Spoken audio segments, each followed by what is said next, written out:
Forgive my light. Okay, rewinding an electric motor. Like a Nerf motor or a little RC car motor. First thing you have to do is remove that little stake. I'm lazy.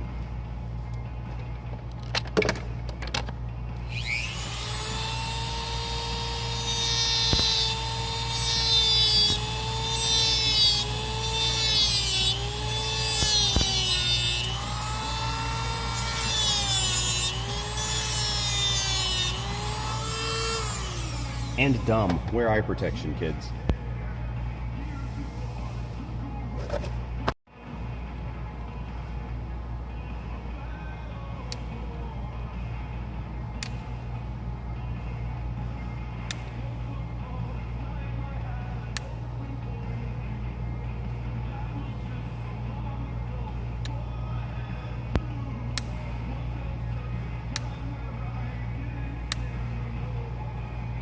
Okay, so once the stakes are loose, push the motor shaft in.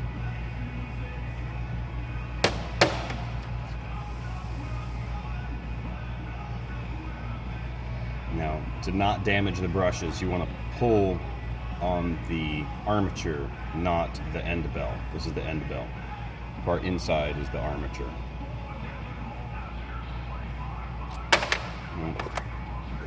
Throwing it on the lift is a good way to break it. So the brushes in there. The reason I'm wasting time on these, trying to rewind these motors, is because they're actually 12-volt motors and they're made for really, really high torque. So they can handle a lot of current.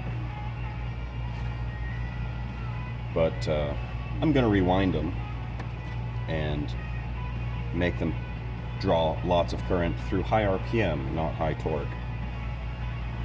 So the way you do that is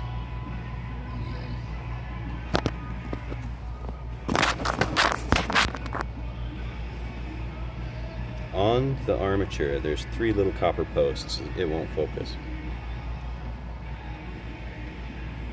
You can see them. There's one there and there. One of those posts will have 2 ends of copper wire sticking out of it. That's the one that you start with. It's only one wire that wraps all the way around the whole motor. So find that one, and you can find which direction it's going, and one side will unwrap much easier than the other. That way.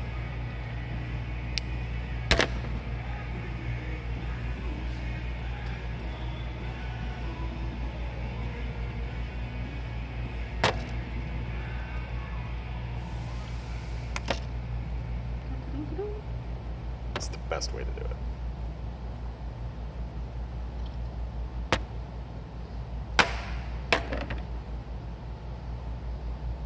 Okay, so now you can see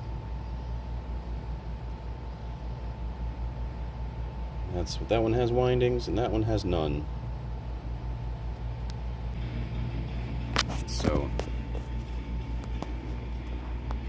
the wire that we are replacing is there on the left, and the wire that I'm replacing it with is on the right.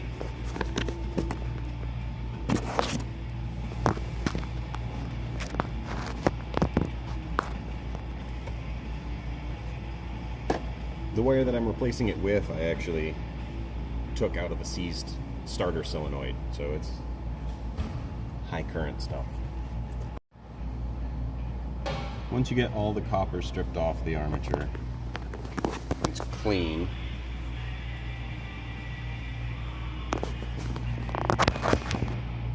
You have to take your new wire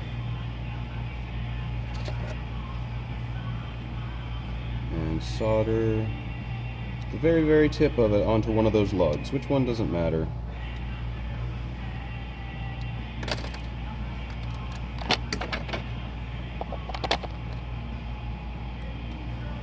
I'm just tinning wire. It doesn't really matter what I'm doing. Can you see it? Excellent.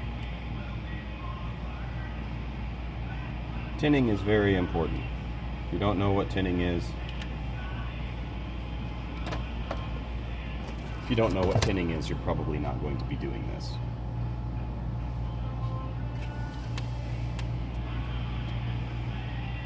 And if you don't know what tinning is, and you are doing this, you can unfold these little tabs and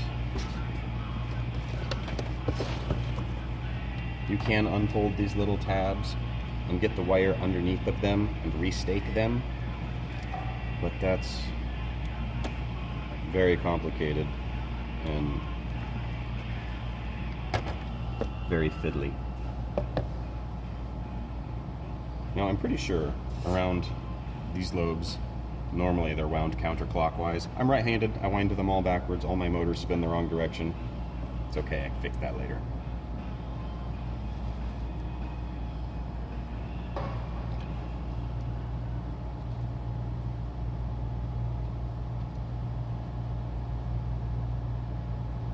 Come on. This first one's the worst.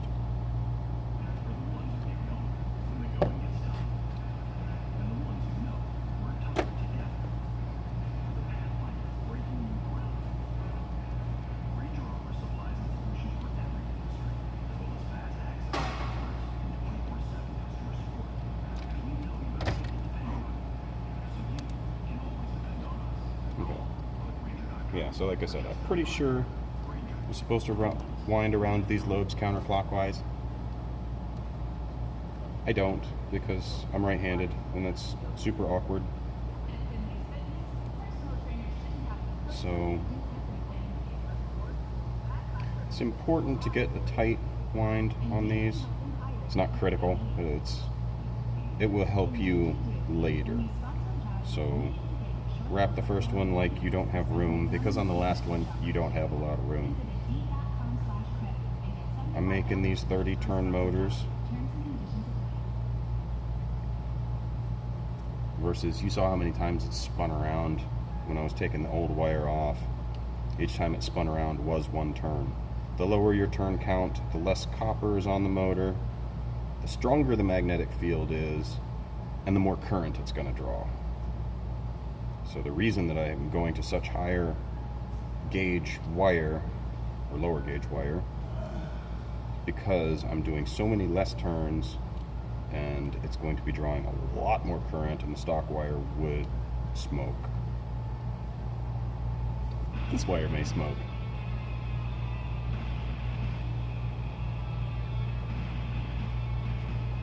Alright, I'm going to finish this. I'll be back with you in a bit.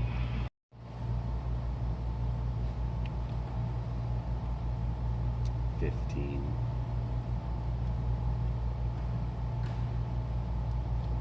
16. 17.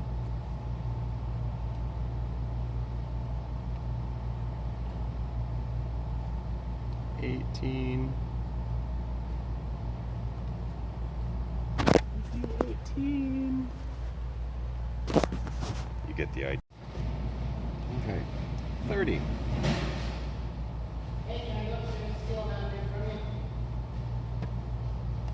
Alright, 30. That's all I'm doing on this one.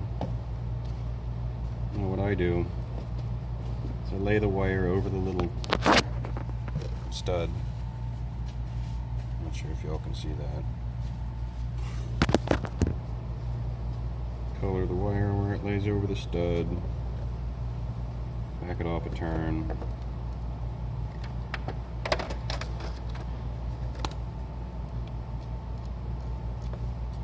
You have to use lacquer coated wire to wind a coil.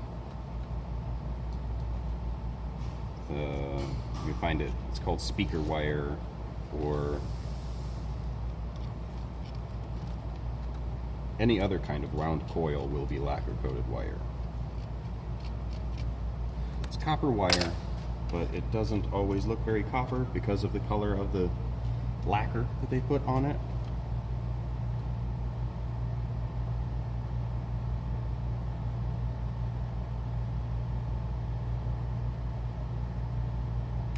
Tin the wire again. razor blade.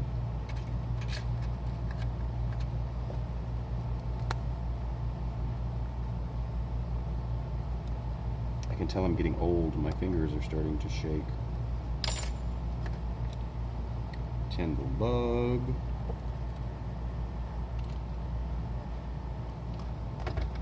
You don't want to spend a lot of time on the little lug with heat because it's copper and it's held in nylon in the armature.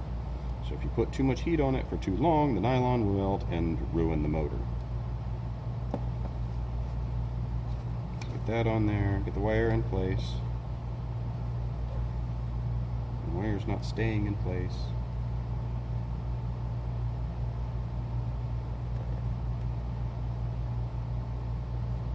Stay in place.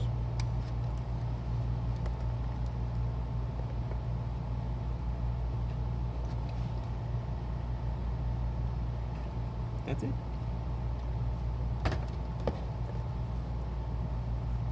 So now we're connected in two spots.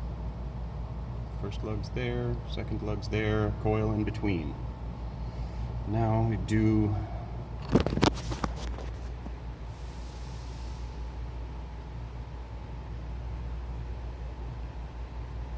I apologize. I'm not good at this.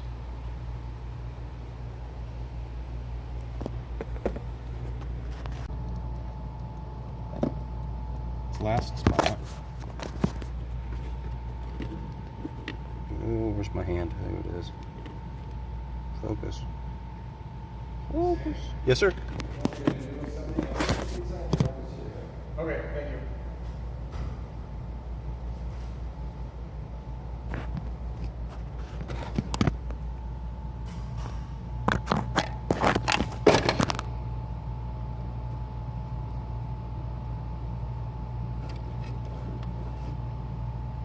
Not in the middle of anything.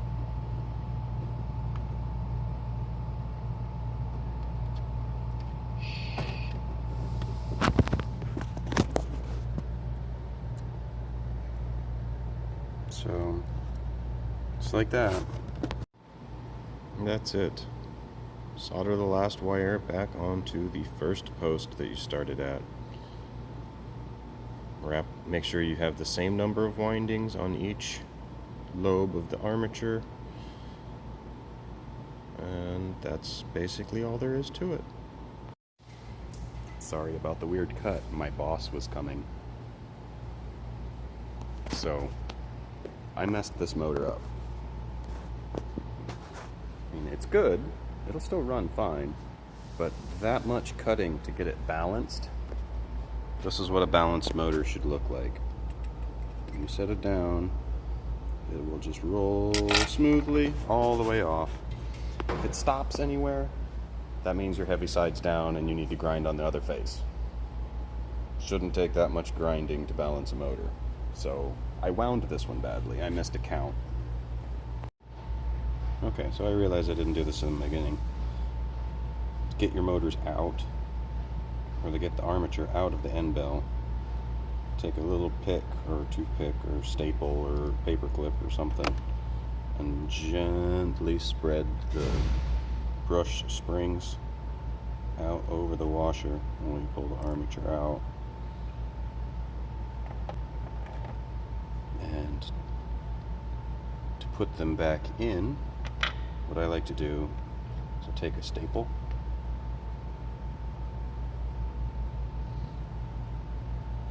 and there are little cutouts in the end of the end bell. You can put the staple through the end bell in the center like that and roll it out to the side, and the bend will hold it in place and it pulls that brush out of the way.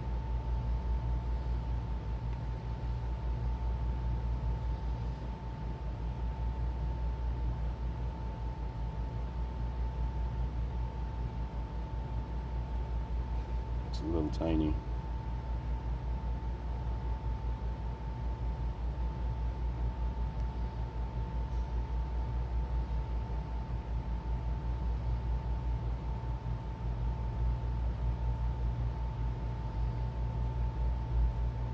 See?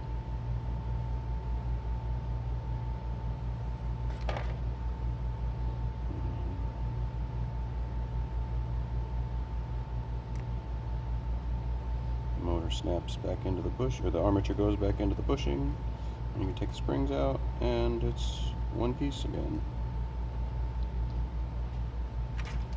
Now, most motor cans have a notch on them that lines up with the end bell. And that's why my motors spin backwards, because the magnets in here determine which direction the motor spins based on the polarity of how the current is going into your armature. This is my poorly wound, unbalanced one. So if I wanted to make it spin the right direction, like if I had a red dot on here, sometimes that can show an advance, and then it's important. And if these armatures, or if these end bells had an advance, which makes them run faster in one direction than the other, what I would do is I would flip the end bell around. I would grind that little tab off, and I would flip it around and put it in the can backwards, and then it would spin the right direction.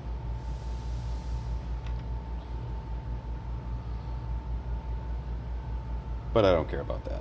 These are neutral, or zero advance motors, so they won't be hurt.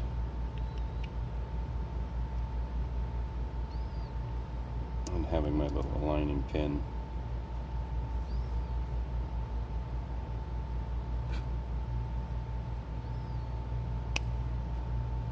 And that's it. Give it a couple spins by fingers. Make sure nothing's tapping in there. Make sure none of the windings need to be pressed down. And it's ready to go. So I had a thought. I guess I should talk about balancing too. So balancing isn't super difficult. It's a little more delicate. Take the armature, find a piece of cardboard or something that you can stick two razor blades through, so that the shaft of your armature, oh, that's going to screw up the video, can sit on the two razor blades. My table's sloped, so this isn't going to be very good, but you can tell how one side is definitely heavier than the other. So I'm going to put a mark on it right on top. That's the light side. There's a couple ways to balance motors. You can either do what's called an epoxy balance, where you add goo to one side, or you can drill holes in the armature or cut slots in it, which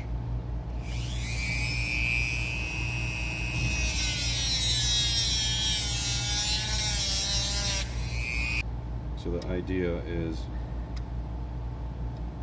if your table's slanted, you want it to roll smoothly. You don't want it to keep doing what mine is doing.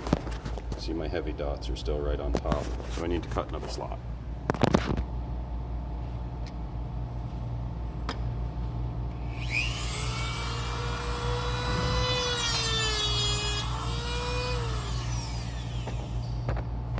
So no matter how you set it on there, it should stay still, or, since my table is slanted, roll very smoothly downhill. And I'm trying to do this watching through my camera, so that's not helping. Stop doing that, Sam. So right there, just trying to roll uphill a little bit, because my razor blades aren't perfectly level. But it rolls nice and smoothly. That's what you want. Okay, so like I've said several times, I'm bad at this. I realized that I didn't have a demonstration of what a good balanced motor looks like while I'm at the end of editing. So all the motors are put together already. I have this one that's the same armature out of another one of the same motors that has no winding, so obviously it's balanced. So here you go. This is what a well-balanced motor looks like.